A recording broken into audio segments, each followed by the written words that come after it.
Selamat malam, apa kabar pemirsa? Menemani istirahat Anda bersama keluarga, kami hadirkan rangkaian informasi penting yang kami pilihkan dalam iNews Prime. Saya Latif Sregar. Kebakaran melanda belasan kontrakan di Pinang Ranti, Jakarta Timur. Diduga kebakaran akibat korsleting arus listrik.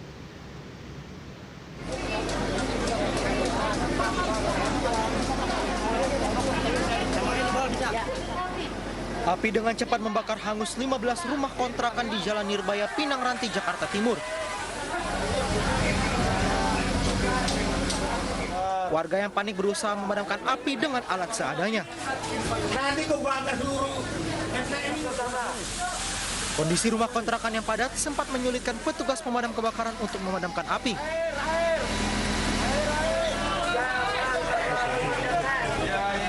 Belum diketahui penyebab pasti kebakaran ini, namun diduga api berasal dari korsleting listrik dari salah satu rumah kontrakan yang ditinggal penghuninya. Berapa kontrakan, Pak? Sekitar 15 pintu. 15 pintu? Ya. Ini awal dari apaan sih, Pak, api, Pak? Apinya dari kos-kosan, itunya, sumber apinya. Tapi setelah menyala, kita langsung respon ke pemadam kebakaran. Konsleting atau apa, Pak? Apa kompor? Kita nggak tahu, korsleting atau kompornya kan kita belum, besok baru kita tindak lanjutin. Api baru bisa dipadamkan setelah 10 unit mobil pemadam kebakaran tiba. Tidak ada korban jiwa dalam peristiwa ini dan kasusnya tengah ditangani Polsek Makassar, Jakarta Timur.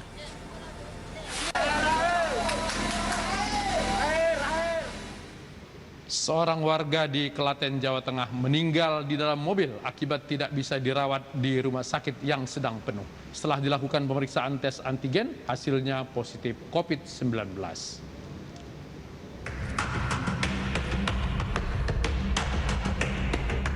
Petugas medis Puskesmas Kota Klaten, Jawa Tengah terpaksa melakukan tes antigen terhadap jenazah Jamal, warga Kelurahan Mojayan, Klaten Tengah yang meninggal di dalam mobil pribadinya akibat tidak mendapat perawatan di sejumlah rumah sakit karena penuh. Jamal dibawa ke 4 rumah sakit rujukan. Ketika menuju rumah sakit di kawasan Prambanan, korban meninggal dalam perjalanan. Korban kemudian dibawa pulang. Secara sigap warga berkoordinasi dengan tim Satgas COVID-19 setempat untuk pemeriksaan dan evakuasi jenazah. Kejadiannya ini tadi dari rumah, terus dibawa ke rumah sakit, tidak semuanya penuh. Ke rumah sakit mana itu, Pak? RS 4 rumah sakit, saya kurang jelas. Terus yang terakhir di Prambanan. Nah, menuju ke Prambanan itu sudah meninggal di jalan, terus dibawa pulang. Dari hasil antigen diketahui korban positif COVID-19. Jenazah korban langsung dibawa ke pemakaman secara protokol kesehatan.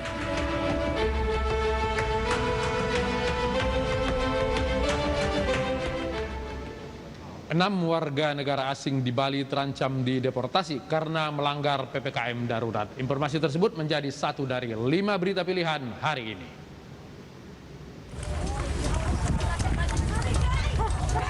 Khawatir tidak kebagian vaksin, ribuan warga ini berlarian agar mendapat antrean paling depan di kawasan Mapolres Tuban pagi tadi.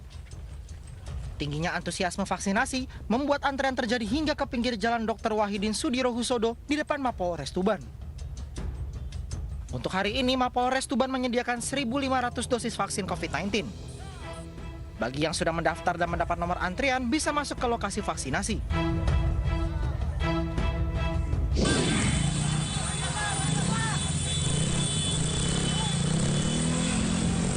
Inilah suasana saat sebuah mobil sedan menabrak sepeda motor di kawasan Buah Batu, Bandung dan menyeretnya sejauh 200 meter. Melihat kejadian ini, warga dan pengendara motor lain pun berusaha menghentikan mobil tersebut. Aksi kejar-kejaran baru berhenti setelah mobil penabrak motor tersebut terjebak kemacetan. Pengemudi sedan penabrak motor ini adalah seorang perempuan dan kini dalam penyidikan polisi.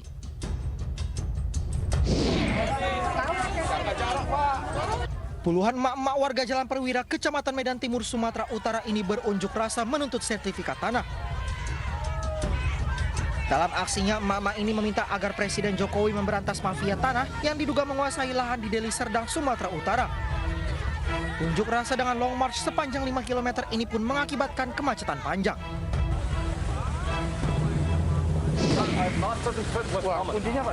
Warga negara asing ini diberhentikan petugas gabungan saat melintas di area Canggu, Badung, Bali karena tidak menggunakan masker saat berkendara. Selain tidak memakai masker, bule ini juga ditertibkan lantaran melanggar peraturan bepergian di masa PPKM darurat. Dari operasi ini, petugas mendapati 6 WNA yang melanggar protokol kesehatan. Akibat perbuatannya, WNA yang melanggar PPKM darurat terancam sanksi deportasi.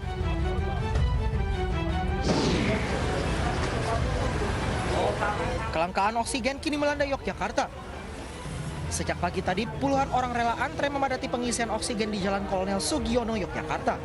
Sejak 2 pekan terakhir, warga mengaku kesulitan mendapatkan oksigen akibat lonjakan kasus COVID-19. Selain kelangkaan, harga oksigen yang tersedia juga naik. Sebelumnya, pengisian tabung dikenakan biaya Rp30.000, namun kini bisa mencapai Rp50.000.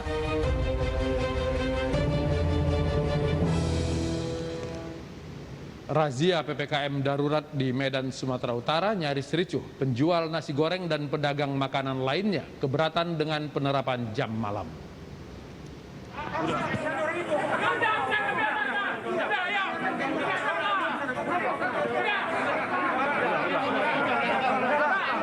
Keributan ini terjadi di Jalan Pemuda Kota Medan, Sumatera Utara pada Sabtu malam kemarin.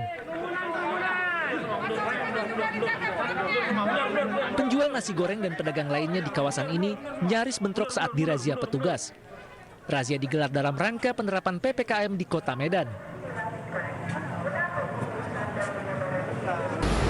Aku lihat sedikit lah. Setengah 10 ya? Nah, biasanya nasi goreng ini jam berapa tutupnya, Pak? Tutup jam setengah 4 biasanya. Oh, sampai dini hari, Pak ya? Iya, dari jam 6 sore dia buka sampai jam setengah 4 pagi. Pak tutup mati lampu, baru ditungguin orang tuh lah kan. Ya udah tutup tempat semua, udah nggak ada lagi bangkunya, baru terangkat. Hari ini nggak buka, Pak? Nah, hari buka, kemungkinan dikasih surat tahap kemungkinan. Mulai hari ini PPKM darurat juga akan berlaku di luar Jawa dan Bali. Penertiban sektor non-kritikal dan esensial pun akan terus digencarkan guna memastikan PPKM darurat berjalan baik. Pencuri boneka pocong yang dipajang di alun-alun Lamongan untuk kampanye bahaya COVID-19 ditangkap. Para pelaku sengaja mengambil pocong untuk menakut-nakuti temannya. Petugas Polres Lamongan menangkap 4 pencuri 3 boneka pocong yang dipajang di alun-alun Lamongan. 2 pelaku yakni BA dan AF mengaku mencuri pocong tersebut untuk menakut-nakuti teman mereka. Setelah menakut-nakuti temannya, kedua pelaku kemudian mengembalikan boneka ke lokasi semula.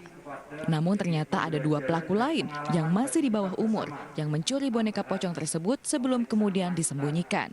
Masyarakat Lamongan dan Indonesia untuk kelakuan saya janji tidak akan ulangi lagi, dan saya melakukan ini tidak ada unsur kesengajaan, hanya untuk iseng menakut-nakuti kawan saya.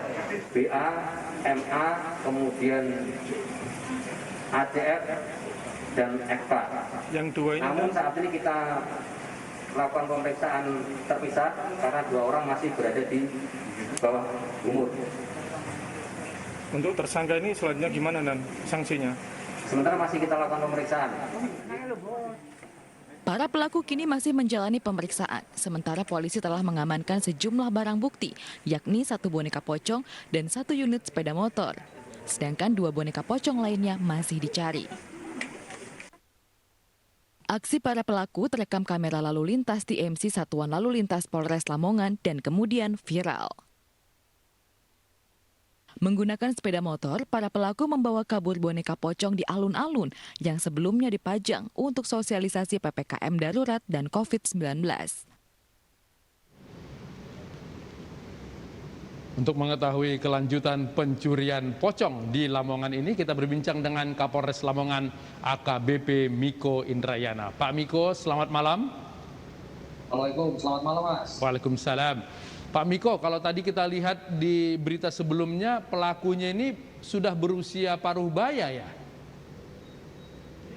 Betul sekali Mas, jadi kami sampaikan untuk kejadian pencurian alat peraga pocong, alat peraga untuk protokol kesehatan ini dilakukan oleh 4 orang Mas. Kalau tadi yang terlihat di televisi ada 2 orang paruh baya, namun demikian untuk kejadian selanjutnya diambil oleh adik-adik kita yang masih di bawah umur. Oke. Dari 4 orang ini berhasil kita amankan dan kemudian kita lakukan pemeriksaan terkait dengan motifnya, kemudian apa yang mendasari dia mengambil alat peraga ini, mungkin alat peraga ini digunakan untuk apa. Itu kalau lihat kita gali dari pelaku ini. Iya, kalau lihat sudah paruh baya begitu, berarti bukan sekedar iseng atau lucu-lucuan, Pak Miko. Apa kira-kira motifnya? Kalau hasil dari pemeriksaan pelaku ini, Mas, disampaikan yang bersangkutan bahwa dia mengambil alat peraga berupa pocong ini secara spontan. Kemudian dia membawa ke sebuah warung dan menakut-nakuti warga yang berada di warung tersebut. Oke. Kalau motifnya hanya iseng begitu, apakah bisa dilanjutkan ke kasus hukum? Baik, sementara masih kami lakukan pendalaman kembali, Mas. Kami juga melakukan pemeriksaan terhadap saksi-saksi, Mas. Terkait nanti akan kita pemeriksaan akan kita bawa ke arah mana. Namun demikian, kemarin dari para pelaku ini, termasuk orang tua dari pelaku, sudah datang ke Polres, kemudian juga meminta maaf secara umum pada warga masyarakat Kabupaten Lamongan. Dan dari 4 orang ini, Mas, 4 orang pelaku ini saat ini kami persiapkan sebagai kita untuk edukasi terkait dengan penanganan COVID-19 di Kabupaten Lamongan. Oke. Karena 4 orang ini saat ini menjalani wajib lapor ke Polres Lamongan dan memberikan pemahaman terkait dengan bahaya COVID-19 ini. Oke. Yang memasang boneka itu sebagai bagian dari kampanye melawan COVID itu siapa, Pak? Baik, kami dari Polres Lamongan bekerjasama dengan pemerintah Kabupaten Lamongan bersama dengan Kodim 08 Lamongan, Mas, masang alat peraga di beberapa titik, Mas. Salah satunya di alun-alun ini, di mana alat peraga ini kami gunakan untuk mengedukasi warga terkait dengan perkembangan COVID-19 di Kabupaten Lamongan. Termasuk juga di dalamnya adalah memberikan informasi terkait penanganan COVID-19, sehingga ini menjadi early warning bagi warga Kabupaten Lamongan. Salah satu indikatornya adalah bahwa ketika kami memasang alat peraga ini, kami melakukan penyekatan, kami memberikan edukasi yang lain, bahwa tingkat mobilitas warga daripada Kabupaten Lamongan menurun. Memang terjadi pro kontra, Mas. Ada pertanyaan kepada kami, Pak, apa korelasi antara dengan memasang pocong ini dengan mobilitas warga yang berkurang? Kami sampaikan bahwa tidak ada penelitian khusus terhadap hal tersebut. Namun demikian, fakta di lapangan yang terjadi adalah tingkat mobilitas warga di Kabupaten Lamongan menurun. Hasil penelitian untuk selama PPKM darurat yang kami laksanakan yang sudah hampir berjalan 1 minggu, tingkat mobilitas warga turun hingga 14 hingga 17%. Inilah yang mendasari kami yang menyampaikan bahwa ini loh, kita berbuat bahwa ini adalah untuk kepentingan warga Kabupaten Lamongan. Dan saat ini pun kami sampaikan pada masyarakat bahwa apa yang kami lakukan ternyata mendapat dukungan banyak dari warga masyarakat. Salah satu indikatornya adalah berbagai macam tanggapan, kemudian juga respon, kemudian penyampaian dukungan kepada pemerintah Kabupaten Lamongan, kepada Polres Lamongan maupun pada Kodim 08 Lamongan.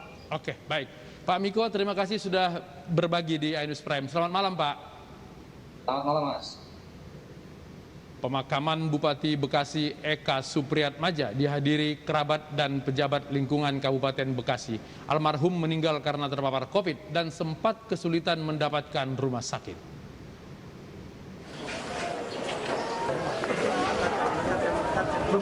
Isak tangis keluarga serta kerabat pecah saat jenazah Bupati Bekasi Eka Supriyatmaja tiba di rumah duka di Desa Waluya, Kecamatan Cikarang Utara, Kabupaten Bekasi, Jawa Barat.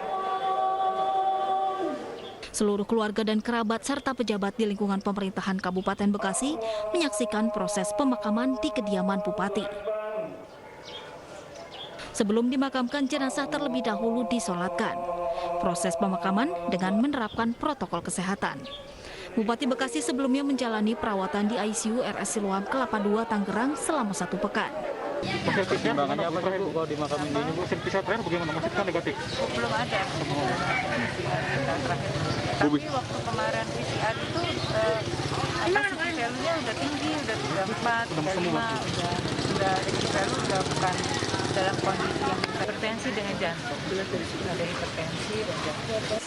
Kondisi kesehatan Bupati Bekasi sempat menurun pada Minggu sore. Sempat mengalami henti jantung sebelum akhirnya meninggal dunia. Bupati Bekasi Eka Supriya Atmaja sebelumnya sempat terkonfirmasi positif COVID-19 pada 1 Juli 2021, hingga kemudian mengalami sesak nafas dan dilarikan ke rumah sakit untuk jalani perawatan intensif. Hari ke-10 PPKM darurat, kasus COVID justru menyentuh angka 40.000 per hari. Apa saja evaluasi pemerintah daerah dan pusat? Kita akan membahasnya bersama Gubernur Jawa Tengah Ganjar Pranowo dan mantan Direktur WHO Asia Tenggara Chandra Yoga Aditama. Tetap di iNews Prime.